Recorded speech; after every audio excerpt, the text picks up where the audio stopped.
Honourable Chris Tremaine. Mr Speaker, as we move into the budget tomorrow, I want to rise and congratulate the team at Radio New Zealand. And you may say, why would he start his speech with the congratulations of Radio New Zealand?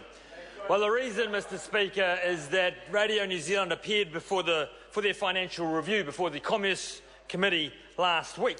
The chair and CE of that august institution reported a significant turnaround in the business. They reported that staff morale was high, that the funding was secure for 18 months, and the opportunities for growth were unprecedented. And this, Mr Speaker, after 6 years of no baseline increase. Mr Speaker,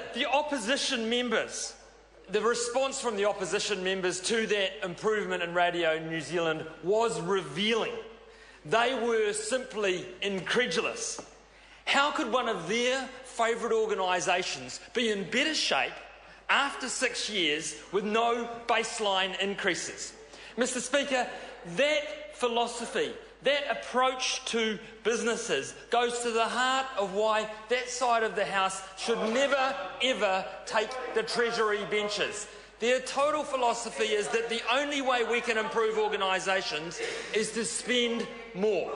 To spend more, that is the only way to get out of a hole. But, Mr Speaker, Radio New Zealand are in good shape.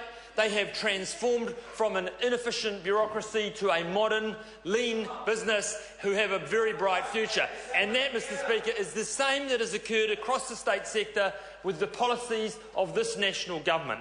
It is a fantastic way forward, and it is a good entry to the budget, Mr Speaker. I want to talk about the budget and I guess the policies, because it gives us the opportunity to contrast quite different policies as we get into the next few days.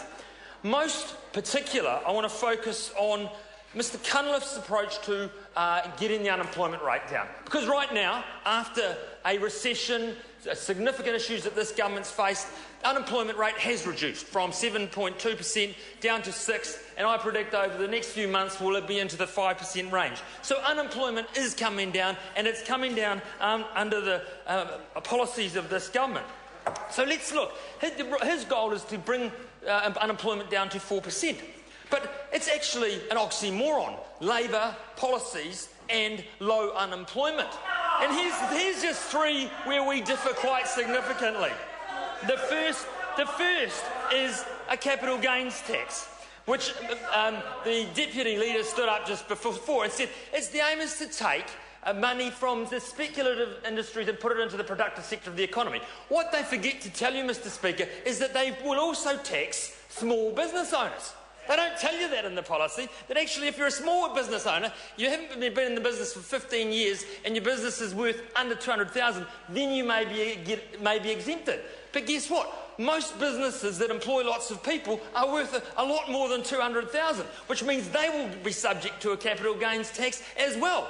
Now that is totally counterproductive to reducing unemployment. It's a disincentive for businesses to go out and invest. That is a fact.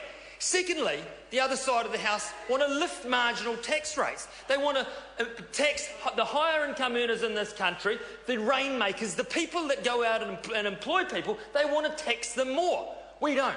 We want to bring taxes down over time. Now, Mr Speaker, that again is oxymoronic. Why would someone go out and work their guts out and this side of the House want to tax them more?